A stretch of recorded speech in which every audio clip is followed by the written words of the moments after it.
Hello and welcome. I'm Dr. Adam Dorsey, a psychologist in Silicon Valley, and I am the host of Super Psyched, a podcast dedicated to supercharging your life.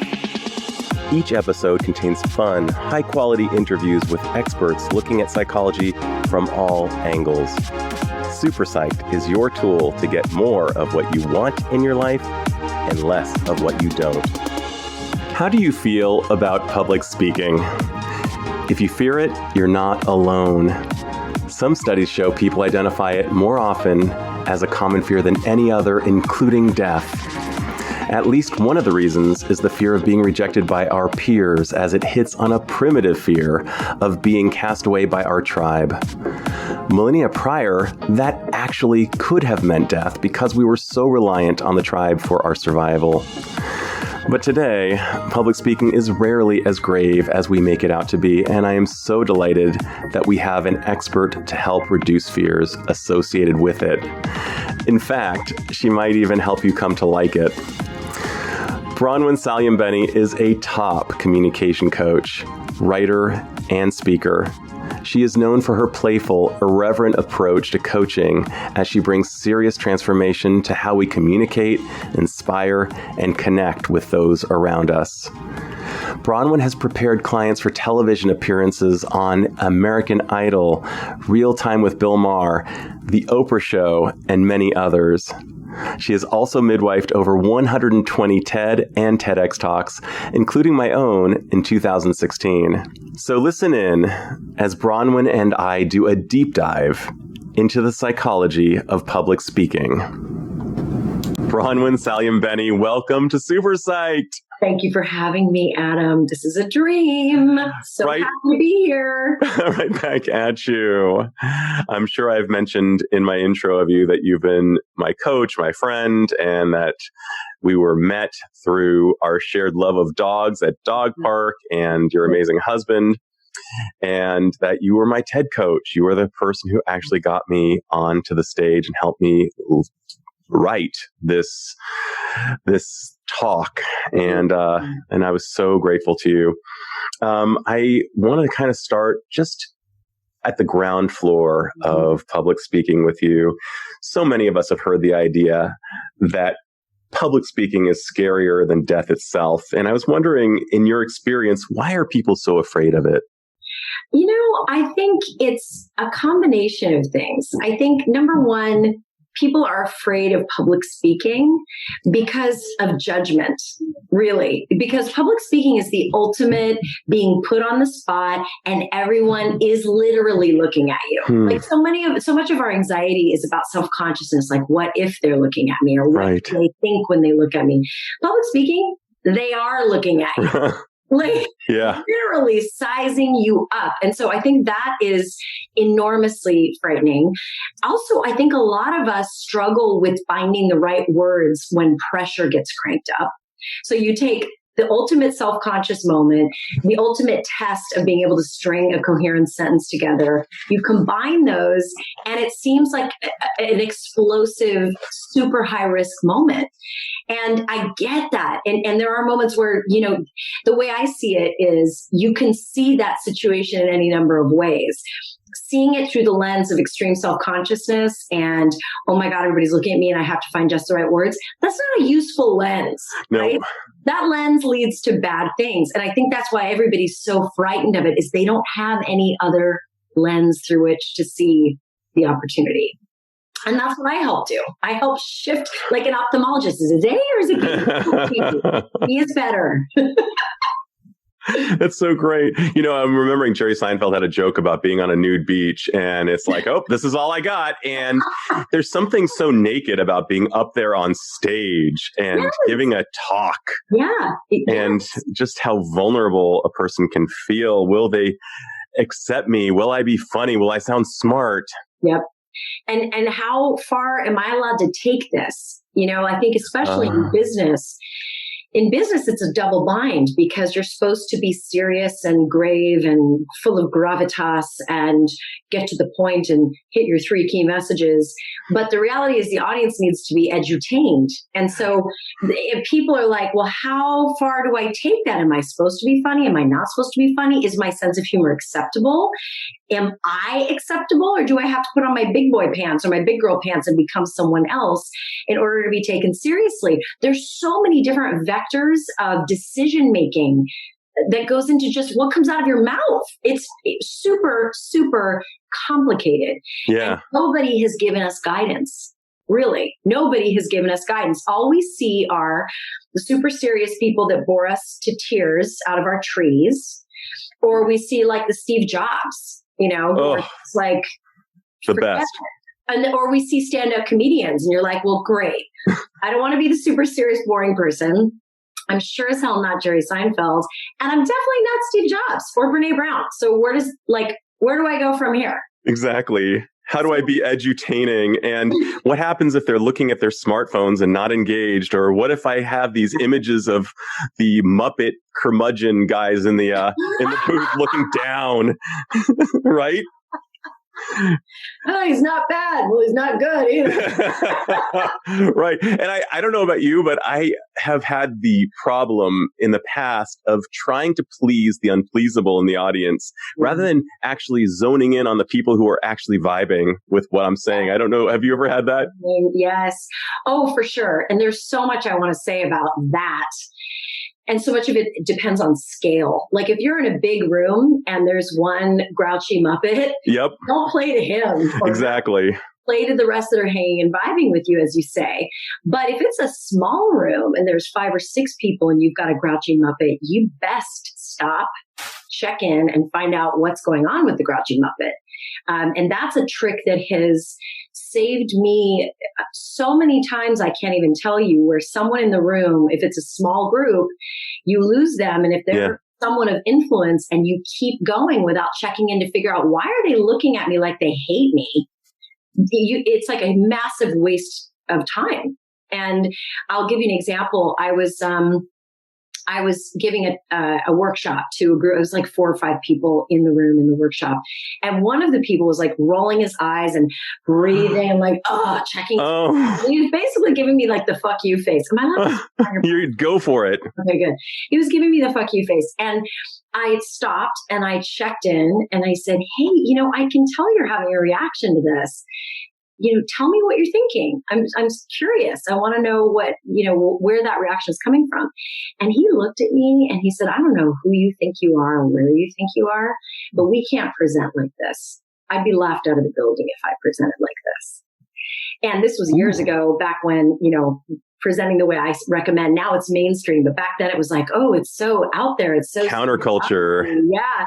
And I was able to say, oh my God, fair enough. I don't think anybody told you how many people at this organization I'm working with to do exactly this kind of presentation. Does it help to know that your whole entire executive team is going through the same process and going to be using the same methodology? And he was like, oh God, that helps a ton. Thank you. Keep going. That's incredible. Right? Because of that, I was able to forge, and he ended up being one of my best presenters. I mean, he took the ideas and ran with them. But we have to have not only the courage to stop and check in with the grouchy Muppet, but we have to have the skill of the graceful check-in, which is, I see you're having a reaction. Tell me about that. Breath, because in that moment, my heart is pounding. I feel like I'm like with my hands, I'm making my pigtail gesture. I felt like my 9-year-old rejected self, like father figure rejecting me self. In that moment, I felt rejected. All the fight or flight mechanisms are building in my body, all the things that could derail that talk. And because I had the skill, check in. I want to check in with you. I want to see, tell me about that reaction. That bought me time to breathe into my belly and listen. And when I listened with compassion, now that my body was calming down, I could see what needed to be done and it resolved it. In fact, I was just giving a talk a couple months ago where I had a very grouchy Muppet, so grouchy, so much pushback. But we had this fantastic, mutually respectful debate. And it ended up taking the whole room even further because I was allowed to, I was able to hold space for his disagreement, which first of all makes me look like a baller, right? Because Totally. I can handle it. And number two, makes him feel safe to say what he's really thinking, which by the way, half the people in the room are probably thinking too. Mm-hmm. So, there's so many different things that can happen and go wrong. And we go through our careers.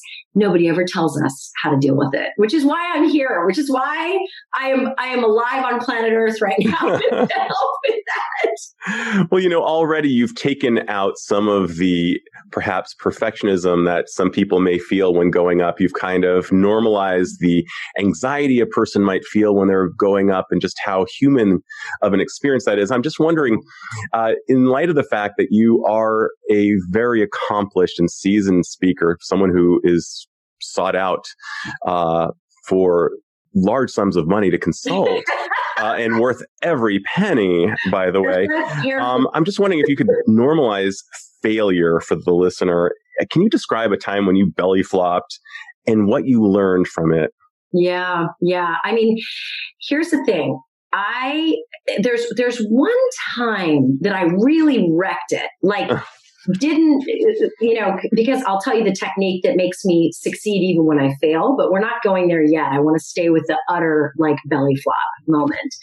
I gave a talk one time to a company in San Francisco, and it was early days, right? When my approach was still considered counterculture radical.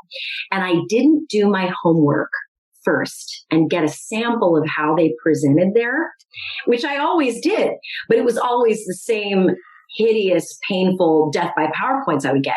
And so I skipped that step. I made an assumption about right. And I went in there and I was preaching and I was doing my thing and trying to get them to get the religion. And I could tell on their faces, they were kind of like, yeah, we get it. And I stopped and I checked out. I was like, I can tell you're having a reaction. And they were like, oh yeah, we do this. We know this. We already know this. So can you teach us something new? Forward to the next part? And the problem was there was no next part because I had only prepared for that talk. Wow. And this was probably 10 or 12 years ago, back when these were still new talks for me. Sure. So in that moment, that was a real fail. And that is a very common, in fact, to me, that's the only real fail we can have is when we didn't do the pre-work to figure out what the audience needs. Because it doesn't matter how fabulous you are in front of the room and how mesmerizing and how whatever. If you're not meeting the audience's needs, it's a miss, right? And so that lesson will never leave me. In fact, even at this stage, and I do this and I have so much content, if that ever happened to me now, I'd be like, no problem. What do you need? Let me open my box of tricks. But even before I walk into the room, I do so much research and I ask so many questions that will never happen to me again. So I was grateful for that opportunity because it happened so long ago and I was able to pivot, learn, and get stronger. So I'm hearing intel before you present. What are some good questions to ask to find out what you need to know? It's beautifully said. Unfortunately, the intel we usually plan for is, what do I want to say? What are my key messages? What do I want out of this? Wrong. The right questions are, who are these people? Literally, who is in the room? Like, what are they struggling with? What is their pain? What pain do they experience? Right? What are the 3 things that will make them smarter tomorrow? Right? What are the 3 techniques that will change them starting tomorrow? And reverse engineer from there. Right? Start with them. Because if you meet an audience's needs, you will get your needs met in spades. Sure. But too often we're just so egocentric because we're scared. And the ego is all about covering its own ass instead of being of service. Sure. So the questions are, who is in the room? Mm-hmm. What do they need? Mm-hmm. And this is probably the most important part of what I do with people. Whatever you decided they need, what emotions do they need to feel in order to remember the things I'm going to tell them that meet those needs? Because here's what we know. Audiences don't remember anything unless it's attached to some sort of emotional imprint, right? It's like the Maya Angelou quote, people don't remember what you say, what you did, but they remember how you made them feel. Yeah. And neuroscience has actually uncovered that that's true. We remember the emotional dimension of an experience better than anything else, which is why we need emotion in how we communicate. Such a good point. You could speak intellectually to the audience, but if they don't feel it viscerally, it's not happening. It's not happening. And that's why storytelling is such a slam dunk technique for that, because stories by their nature are imbued with emotion if they're done right. Right. Sometimes I'll work with companies and they'll be like, oh yeah, we've got these 3 awesome customer stories. And I'll be, great, show me your customer stories. And they'll be like, well, company X optimized its revenue by reverse surfing and marketing maximization. I'm like, it's not a story. Not talking to my heart. Yes. Like speak pain or speak humor or speak human. Like I was just helping an executive the other day who's got to do a big virtual keynote. And I said, you've got this gift. We're all in the same boat. We're trapped with each other or we're trapped alone. We're all scruffy. Our hair is too long. Like there's such a universality that you can tap into to kick off your talk. Establish your humanity in the first minute. Yep. Just to create that emotional, visceral connection. Absolutely. It's a big fail of my own. I remember I went up to do 3 tight minutes of comedy.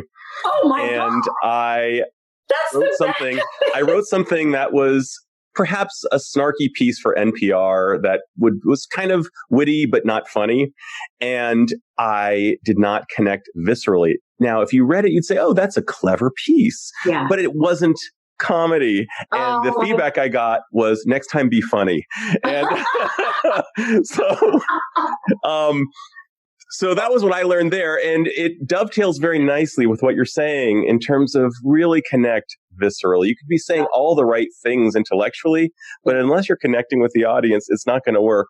Now, earlier you said something else that was really important, I think, and you asked who is in the room. And I'd like to geek out with you a little bit and unpack that idea of what is meaningful data with regard to who is in the room. Well, depending on audience size, like if it's a manageable audience size, like say there's less than 10 people, get with someone who knows them, or if you know them, you can just sit with yourself and map this out on a whiteboard, but go person by person. Like, what is this person's predisposition? What are they going to be skeptical about? What are they going to be psyched about? What do they care most about? What is their pain? How might I solve that pain? And you just literally whiteboard it out or write it on a piece of paper. And by the time you're done, you see patterns emerge. Like, whoa, all 10 of these people are experiencing X or are going to be skeptical about Y. I'm starting with that. I'm going to grab their attention at the very beginning by talking to that pain point right there. Or they're all skeptical about this one thing. I'm going to put it right out on the table first thing I do. So when I say know who you're talking to, I mean literally. So if I do a small group workshop with somebody, before I get into that room, whoever's hired me, we go person by person. What do they need? What are their predispositions? What are they likely to push back on? What are they likely to be excited about? What else did you were asking me? No, you nailed it. I mean, basically we got Ross, Chandler, and Phoebe, and all of them have different needs and different agendas. And how do I attend to each of them and somehow have something coherent? That's exactly right. And so this is what I want to say. That's great when you have a small group, but if you have a big room and there's like 100 people, 500 people, 1,000, whatever. Then what we do is we think in terms of psychographics, right? We don't go, oh, there's going to be 20%, moms, 30% single people. That's not what I'm talking about. I'm talking about patterns of thought, right? Who are the skeptics in the room? Who are the fans? What are the common pain? What are the types of pain points? Notice I keep speaking pain. Oh, absolutely. Can you say more about what is so crucial about understanding pain? Because when we hear our own story of struggle in someone else, we perk up. Absolutely. It's the way we're wired. I mean, you could probably give a whole podcast just on lizard brain and evolution and how we are so much better at learning from pain than from pleasure. Absolutely. And I'm thinking about Brene Brown and how she's caught on like wildfire, partially at least because she shows up with her pain front and center. And I think nationally, maybe even internationally, shame was the most unspoken. I don't remember thinking about shame at the level that I do now until Brene Brown named it. Right. And so also when you speak pain, not only does it get the audience on your side and feeling like, oh my God, she gets me, this is safe. It also gives you compassion for who you're speaking to, which means you're less likely to be intimidated by them because they're just having a human experience like you are. Right. So that level of thought, and this is something that is crucial that I have people do right at the very beginning. When you're in the content planning ideation stage of this, you should not be in front of a computer. You need to be out on a walk. I literally take like a little pad and a pen, put it in my pocket, and I walk and I just ask questions about the other person. What do they need? Where are they at? What's their pain? How can I make this interesting for them? What stories will work for them? It allows you to be in that creative space, because I'll tell you what is not a creative space: staring at these goddamn computer screens. What's so funny is Frozen, which became obviously a mega hit, was written by a husband and wife couple, the Lopez's, for lack of a better term. I heard an interview where they were describing their creative process of running through a park together, coming up with the lyrics, jumping on park benches, and, just really vamping it up. And that's how they wrote so many of the hit songs. I had not heard. Including Let It Go. And what happened apparently isn't that amazing? So you do the same thing. Yeah. We have to access a different part. We have to access that nonlinear part of our brain. Sure. Something so expansive. Totally. And something that can be a little wacky. You need to give yourself space and permission to get a little crazy and wacky and creative. And you can always call later and bulletproof it and make sure it's right and it's not just a big ego trip. But the brain's got to have the leash. You need to be leash off for a bit. Absolutely. And just to geek out a little bit, apparently when they wrote the line for Let It Go, a kingdom of isolation, and it looks like I'm the queen, that happened apparently on the park bench. And I thought that was so incredibly, standing on the park bench, really just going for it. Almost like they were both wearing boas at this time. I mean, it's so funny. And they have such a good sense of humor about it, but there's something so expansive about your process. And I think that's one of the reasons that you really connect in such an infinite way. One of the terms that I really love is finite versus infinite. Finite is, I need to go to the hardware store and get this. Okay, that's finite. Yeah. Infinite is the stuff like reading Little Prince and reading with your child or somebody you love and having an infinite experience. And that's what you're trying to create, an infinite experience within the finite amount of time that you're speaking, it sounds like. That's it.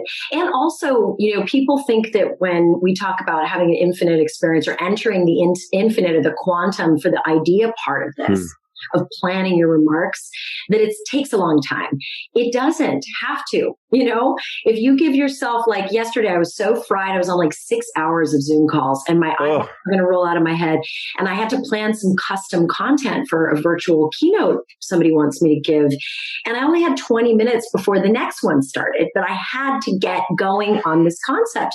So I took myself on a walk, no phones, no nothing. I did that 5-4-3 meditation where you notice 5 things that you can see, that you can touch, that you can hear, got myself grounded in the present moment, and just thought about the people I needed to talk to, what they needed, what their pain was, and then just let my brain off leash.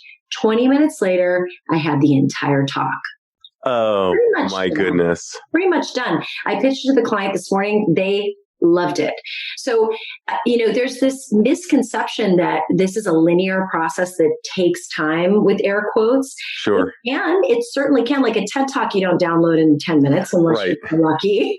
But we don't have to create these false narratives around, oh my God, it's so heavy. I mean, those two were out clowning around at a freaking park on a park bench having the time of their lives, and they left with an Oscar-worthy piece. Exactly. Ultimately, right? EGOT for him. Yeah. Incredible. Incredible.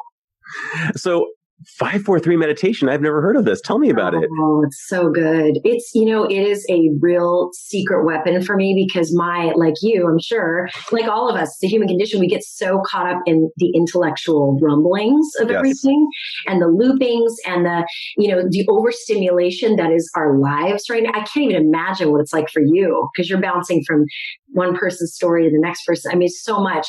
But this meditation is basically, and you can do it sitting, I like to do it walking. You quietly in your mind, name 5 things you can see. Like I see my ring lamp, I see my computer, I see my microphone, I see my coffee, and so forth till you have 5. Then what are 5 things I can hear? I can hear myself, hear my heartbeat, hear my dog, right? What are 5 things I can feel? I can feel my lower back pressed against the chair. I can feel my feet on the ground. I can feel my mouth making sound.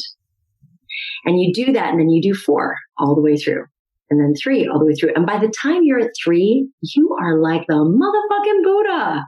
You are really present and grounded and in your body and not just in your head.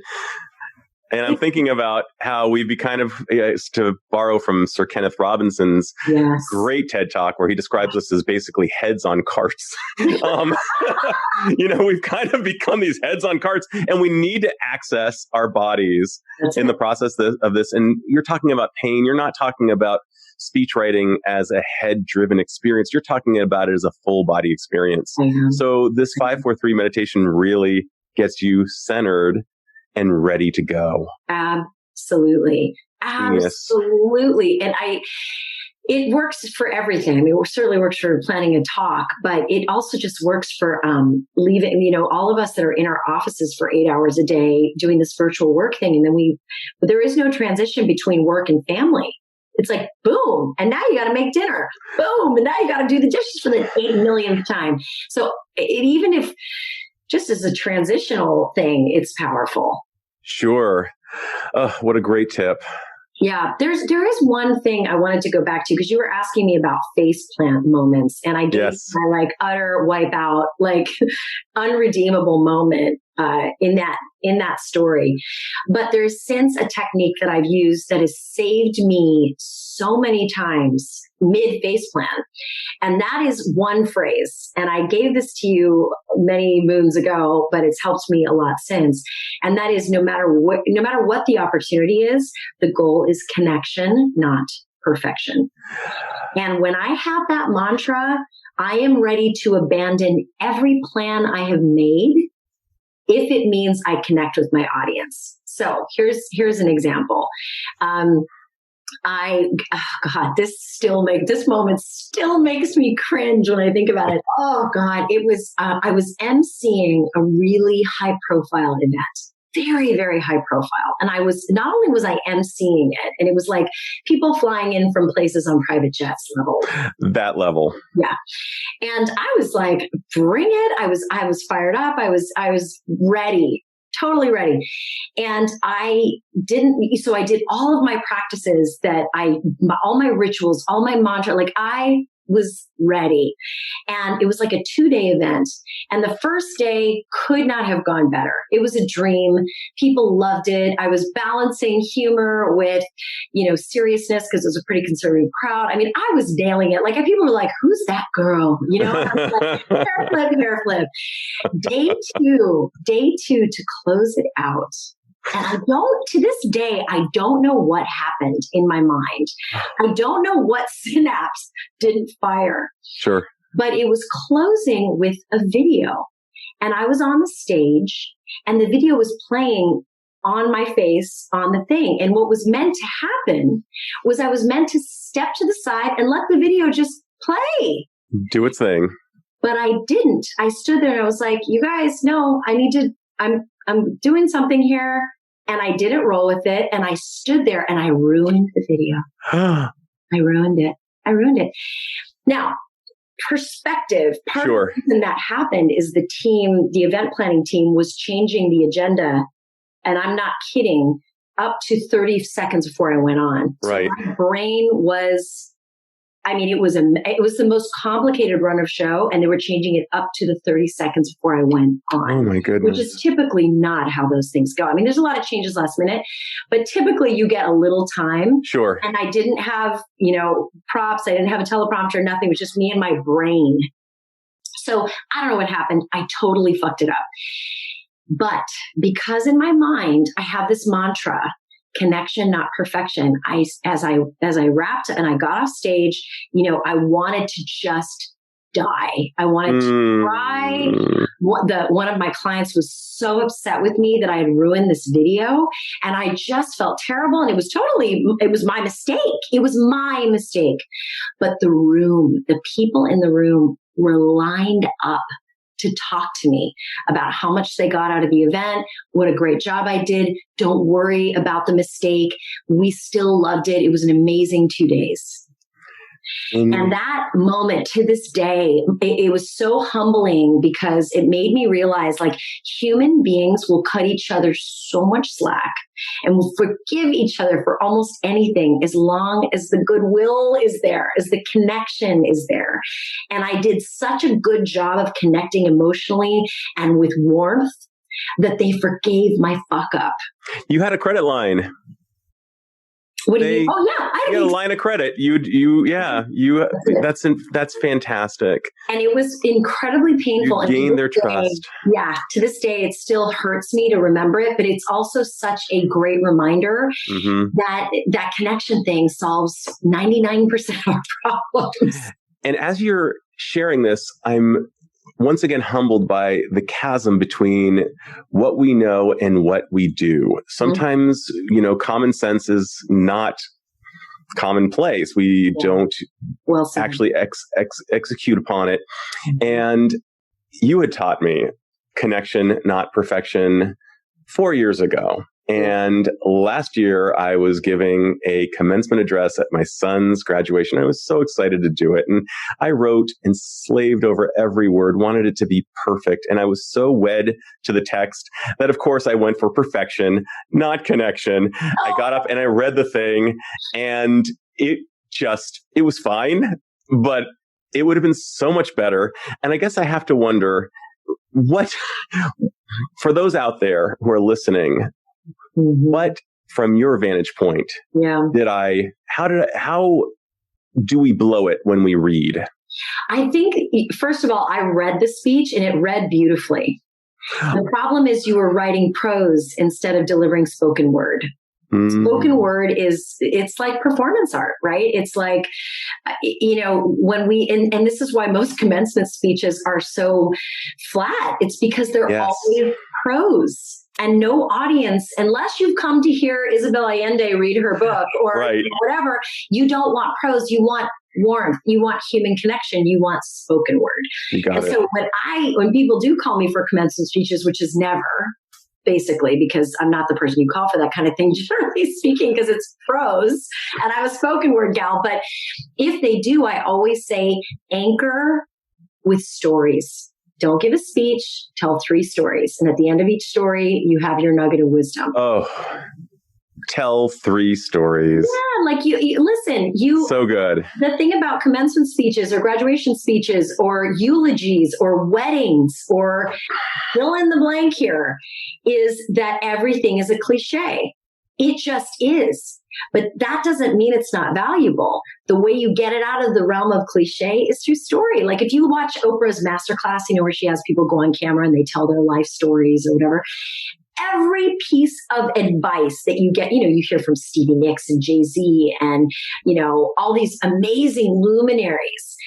The nuggets, the takeaways are so cliche, but they're not, because it's not the nugget. It's the story. It's like Stevie Nicks telling you about how she would roam around on campus at San Jose State University in her hippie outfit, being like, I know y'all don't know I'm Stevie Nicks, but I am Stevie Nicks. Right? And you'll know someday. Takeaway, be true to your inner voice, like yawn, big deal inner voice, but it's not a yawn because now you've got the visual of a young 17-year-old or 18-year-old Stevie Nicks in all of her glory. So to me, it's, it's what are the 3 most powerful stories you have, which leads me to actually one of the most pro tips I can give you or anybody listening when it comes to public speaking. And that is this: the best storytellers are story collectors.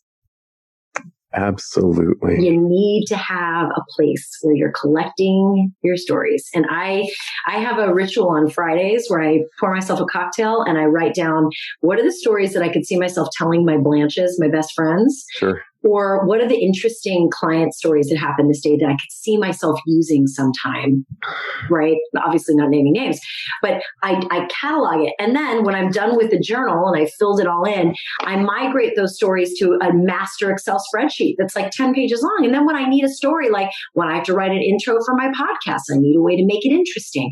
I go through the spreadsheet, like, what do I got? Boom, it's there and it's alive.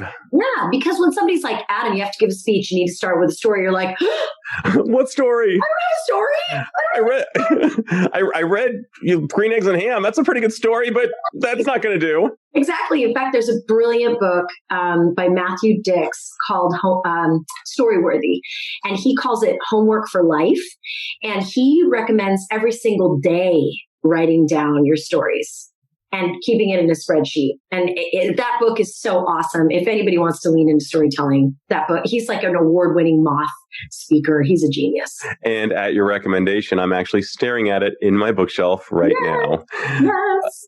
So I love and adore actually sports psychology because it has so many applications. It's real time.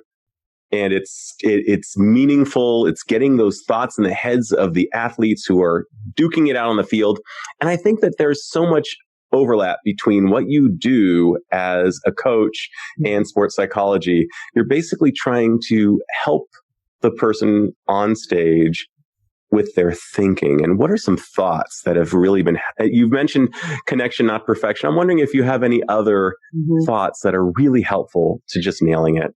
I find that it totally depends on what the audience triggers inside of you, right? So for me, if I am giving a talk to a group of people that I am intimidated by, and usually the intimidation for me is, I feel less than when I'm around people that I know are smarter than me, which is pretty much constantly. Sure. Every audience knows, especially in some of these places I find myself where it's just genius people. The thought that could ruin me is, who do I think I am telling these people anything? What the hell am I? And so to me, that's an inferior thought. And that thought has no place in my onstage gig. Like that thought is not allowed. Yeah. So when I get an attack of inferiority, intellectual inferiority, I love this mantra. It is, I know what I know, they know what they know, and together we'll know more. Oh, so good.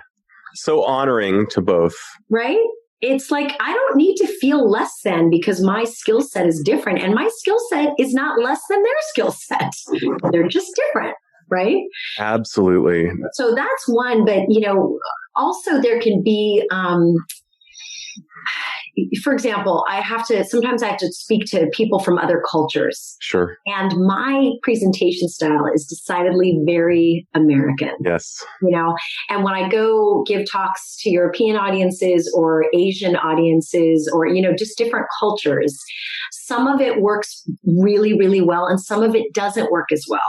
And, my main focus is Western audiences. So I am always very clear, like some of this is going to help and some of this isn't. But there's always that voice in the back of my head that's like, this isn't going to go over well. They're not going to get you. They're not going to feel you. They're not going to, like it. And so what I always say to myself is, look, we're all in this together. I am not always the teacher. Sometimes I'm the student. And so I'm going to check in and say, what is your reaction to that? How might we make that work in your culture? If it doesn't, what might? And then I get people up on stage with me teaching. Like, for example, I have this whole section on, nonverbal cues and energy and using your body and doing power poses. Well, those power poses are not useful in certain cultures. For sure. So I brought somebody in front of the room to do, okay, what is a pose that puts your audience at ease in your culture? And he did this great demonstration. So for me, the mantra is sometimes I'm the teacher, sometimes I'm the student, and that's okay. And then, like, the amazing thing is the more humble and open we are to letting go of control of the room when it's appropriate, the more powerful we look to the audience. People are like, oh my God, this queen can handle anything. Mm-hmm. You know? I love that. I think that's absolutely brilliant. Another one of the gems you threw my way, in addition to connection, not perfection, was if you're up on stage and you're worried you're going to forget, say to yourself, I trust myself to find the words. Yes. Yeah. I loved that one too. That was a big one. I literally remember where I was when I said that to you. Isn't that weird? That's so cool. Like, and I'm so grateful. Moment. It was like our little, ant antennas were like tapping each other. And you promised me to 1,000,000% that I would remember. And sure enough, you were right. I did. Because here's the thing, the brain, even if you panic and freeze, take a few deep breaths and just trust yourself to find some words. If we get too married to the exact script, we're screwed. So true. I'm wondering, what are some unhelpful thoughts to have and what might we counter them with? You've mentioned a few, but I'm wondering if there are any other kind of common thoughts that people engage in when they're doing their public speaking. I think some of the most dangerous thoughts are the thoughts that aren't even, they're so visceral and so animal instinct-like that they don't even necessarily have formal words attached to them. Oh, they're the thoughts that sound like, I can't do this. Mm-hmm. Or what if I die up there? What if I die?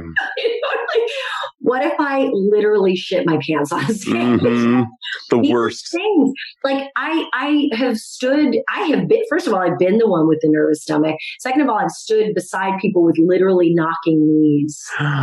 And, those thoughts of I can't or this body won't function up there are just not true. You just have to have the techniques to shake it off. Shake it out. I'm shaking my hands really, aggressively, or. It's interesting. I remember back in high school, I was a junior in high school. I played the part of Conrad Birdie in Bye Bye Birdie. Oh, and I remember after my very first performance of the big song, You've Got to Be Sincere, I had to, do this major stage exit down the center. And my body was unlike it had ever been in my entire life. My body felt like it had been through a marathon, and I'd only been 3 minutes. Yeah. There's something so brutal that occurs when we are so built up. Yes. I'm wondering, is there anything that we can do to attend to our bodies so that we aren't wrecked? Well, listen, the truth is, at the beginning stages of getting good at this and giving it everything you've got, when you don't quite know how to work with nerves and anxieties and you're still new, you have to take good care of yourself afterwards by letting yourself be exhausted. It's, the fact is, even to right now, what's new for me is being on virtual meetings on camera for 6-7 hours a day. That's new for me. And if I have a day like that, luckily not every day is like that, it takes me almost 24 hours to recover. Yeah. It really does. It's full, because it's the eye strain. It's the, I'm trying to read your micro expressions without being in your room strain. So much strain that I give myself permission. So if you do have a Bye Bye Birdie moment where you're keynoting and this is kind of new for you, you need to give yourself a motherfucking break and go get a mani-pedi or a massage if you can afford it, or just go to Starbucks and stare at nothing. Don't go on your phone. Don't surf CNN and find out what new catastrophe has befallen us. Go stare out the window, right? Give yourself the space to recover, because it is exhausting. This is hard work. Really hard work. And it gets easier, of course, over time. But, another new thing I'm learning is I used to be able to fly to places to do my virtual keynotes, but now I have to do my keynotes, and now I have to do them from here. So I'm going to have to give a keynote at 2:00 in the morning for an Asia Pacific audience pretty soon. And that's going to be something that I do because I'm evolving. All of the teachers are having to evolve to where the students are, right? And I'm going to give myself 48 hours to come back from that because that's going to be a new thing for me. And just giving yourself that time. Yeah. I mean, it's hard. Earth school is hard. Earth school is very hard. I would agree with that. That's a quotable quote. I hope I add that to my journal that I hope to keep by the end of the week of stories, perhaps, and quotable quotes. Bronwyn, since we're talking about this virtual time, what are some really good tips that you have, in addition to what you've just shared around presenting via televideo? Yeah, gosh, it's first of all, just compassion. I just want to offer all of us compassion because as game changing and life saving as this stuff is, it's just really hard. It's hard on us physically. I'm convinced we are trashing our eyes right now with these calls every day. I really am. There's something so taxing about it.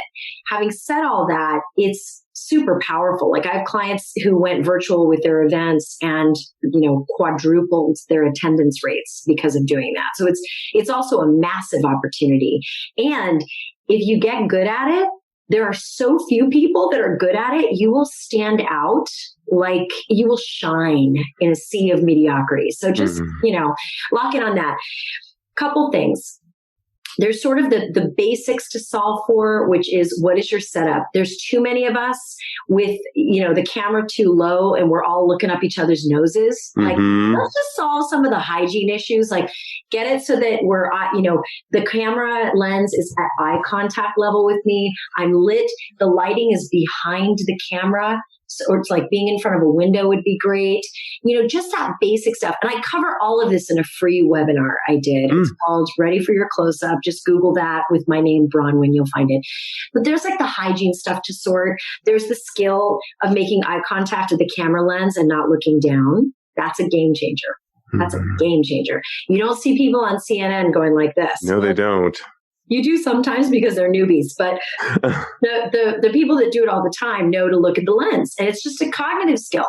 It's desensitizing. So it's getting used to this becoming a proxy for Adam's eyes.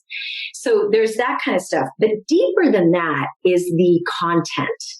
If we were already in trouble attention span wise with our boring presentations before COVID-19 and shelter in place, we're really in trouble now because I can pretend to be looking down at my screen and I'm on Instagram, I'm checking email because you can't see, I'm not sharing my screen right now. I'm in the audience. You can't see my screen. So we have to be so conscious of the need to edutain when we're presenting. That means, what are you doing in the first 30 seconds to grab the audience's attention? Is it a story? Is it a joke? Is it a personal tale of woe of, what it's like to shelter in place and have to do this? What are you doing to grab attention? And what is the narrative arc? Every presentation has a beginning, middle, and end. What are you doing in the beginning to grab attention? What's the meat of your message and how are you going to drive that home? And then what's the sublime close? What are you asking these people to do? Right? It's like I like to plan it in 3 acts. Always a 3-act play, every talk, right? So I think thinking cinematically and edutainmently about your content is huge. And then when it, in terms of delivery, all the same stuff applies to regular public speaking, only now you don't have an audience that'll chuckle at your jokes. Right. You have to be comfortable with just a single feedback loop. You have to just surrender to the medium and be like, okay, I'm not gonna hear them laughing. This joke could be bombing, but as long as I'm feeling good and nailing it, I'm going to be happy with that, right? So much of it is just letting go and grieving the loss of face-to-face interactions and moving forward. Right? And that's really hard. Last week I gave my very first big Zoom talk where there were 70 people and I could see none of their faces really. And it was as if I was in a black hole. Yeah. I was going for an hour. And fortunately, it went hard, Adam. It's hard. Yeah. It's very hard. And I guess I'm wondering, I somehow powered through it and it worked. I will say the feedback I got was overwhelmingly positive. But I'm wondering, for people who are kind of new to that territory, what would be your advice of, you've got no feedback and you've just got to trust in yourself? What would you say to the person who's presenting over Zoom and doesn't have the usual eye contact that you would in the room. Yeah. Yeah.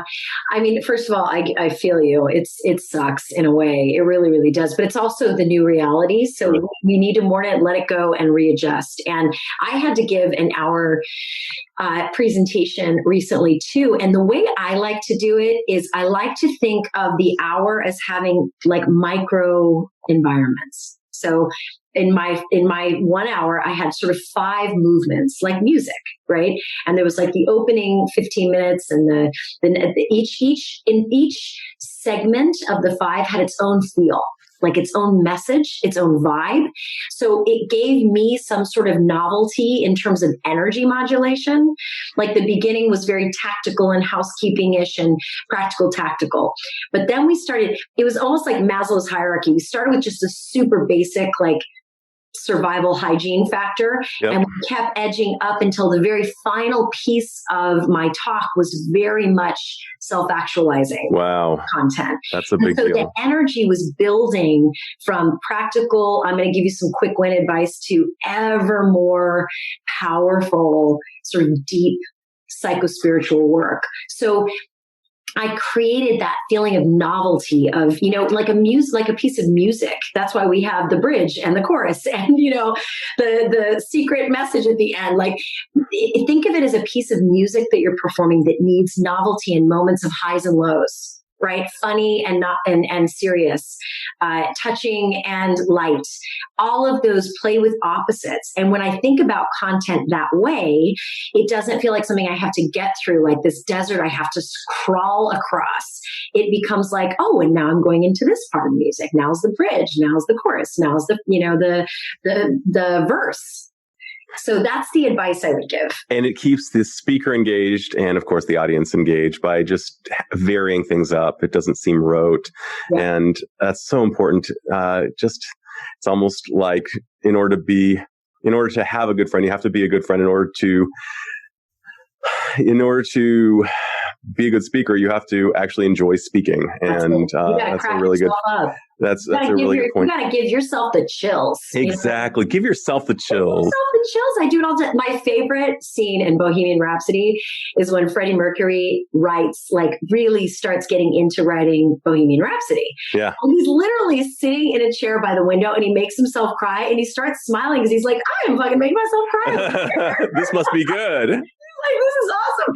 So I think that we need to fall in love with our own content and feel moved by it ourselves so that we're excited to show people and take them. Oh, that is such a great piece of advice. Right. And that it makes a huge difference. The other this is more tactical, that was more strategic. But another thing I do is between each movement, I stop and I ask questions and the chat lights up or people will go, unmute themselves and weigh in. But I will stop and say, tell me what your reactions are. I love asking for yeah buts. That's my way of inviting content. What's your yeah but? Like, I love a yeah but. Like, that's nice, but I understood. And then people are free to push back or to be skeptical. And that's when the energy really starts going. It's like, ooh, now they're paying attention. They disagree. Like, let's talk about it. And so you create these beautiful little pockets of interactivity. One time just to break up the action and to make a finer point on this thing I was doing, I actually led all 300 people through this specific meditation. It was like 2.5 minutes long, which feels like an eternity. But I said, we exhaled, and I was like, okay, how does that feel? And the chat was like, like amazing. It was so much energy came pouring through to me just through the chat, So we can ask ourselves, how might I connect with this audience? If I can't see their faces, how might I invite a moment of interactivity using chat? And it's still palpable. Oh, yes. Oh, my God. Yes. That's what's so incredible about these times, Adam. Humans are so energetically powerful that we are transmitting. If we can get an audience to transmit with us and meet us at our frequency, it is explosive in the best possible way. As you're saying that, I'm thinking about the weeds or the green matter that pop up through stones and that Steven Spielberg idea, actually, Michael Crichton out of Jurassic Park, nature will find a way. And it sounds like even within Zoom, nature still finds a way. There's still amazing moments of connection. And actually, one thing I do, this is another idea that really helps with Zoom and webinars, WebEx, whatever, is like if it's your party, like if it's your talk, and you're not a guest in somebody else's party, like this wouldn't work if you're just giving an update and you're one of 10 people. Right. This does not work there. But if it's your party, I like to imprint the vibe on the call.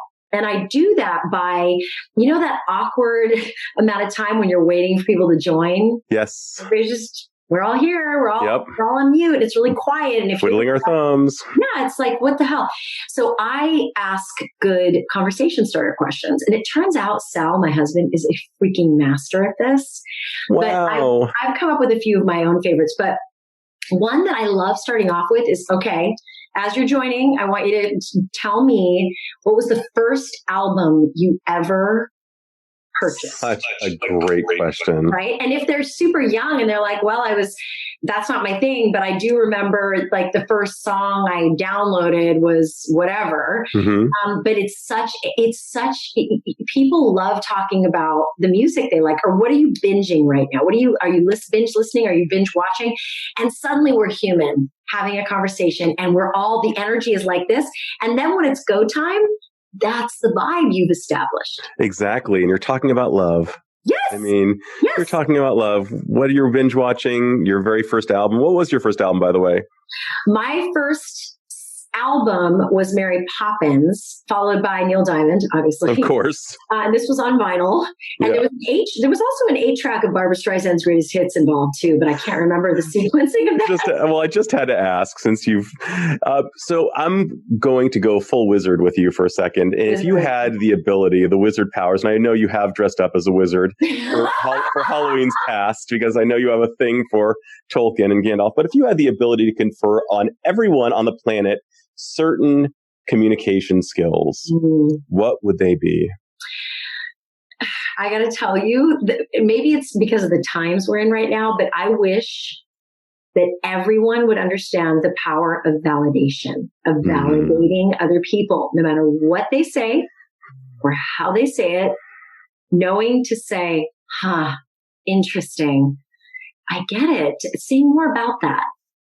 Like we could change the world if we knew how to validate the other person. We don't have to agree, but we could give them space to have their very valid feelings about whatever the hell it is. I mean, I think people mistake validation as placating. Sure. And it's not. It's just creating, it's like that Rumi poem, out between the fields of, out between right and wrong, there is a field, I'll meet you there.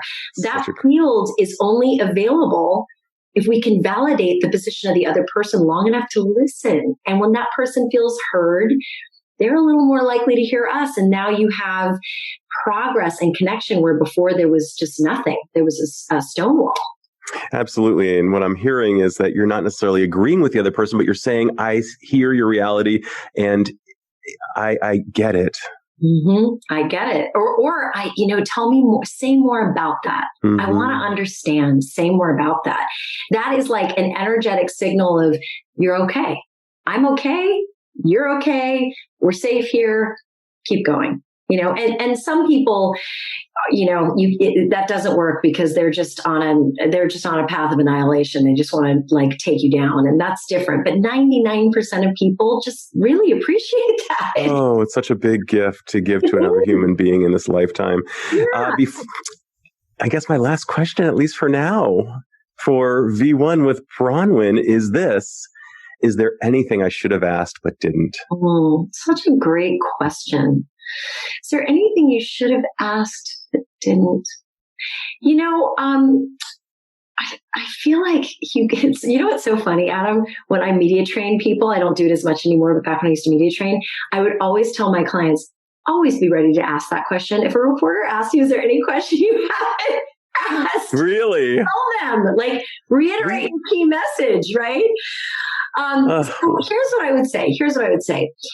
And it's not because you didn't ask, because every question you asked was brilliant. But I think, what I do as a coach is I help people become their most powerful selves.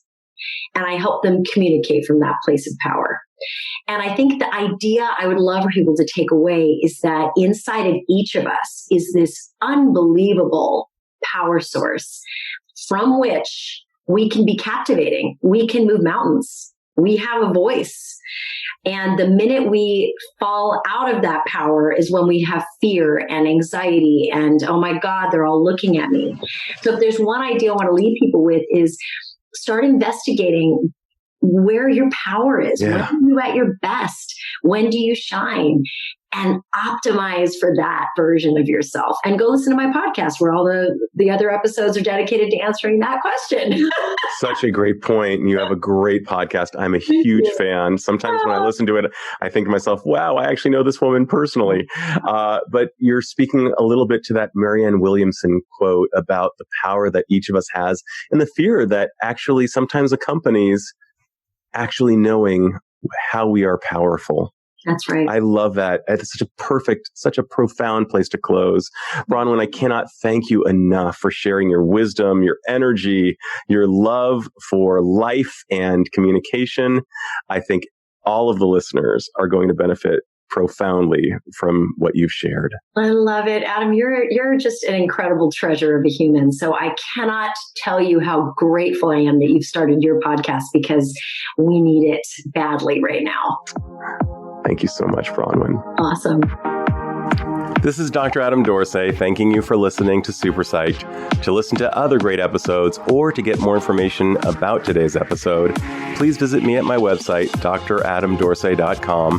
That's DRADAMDORSAY.com and click the Super Psyched podcast link.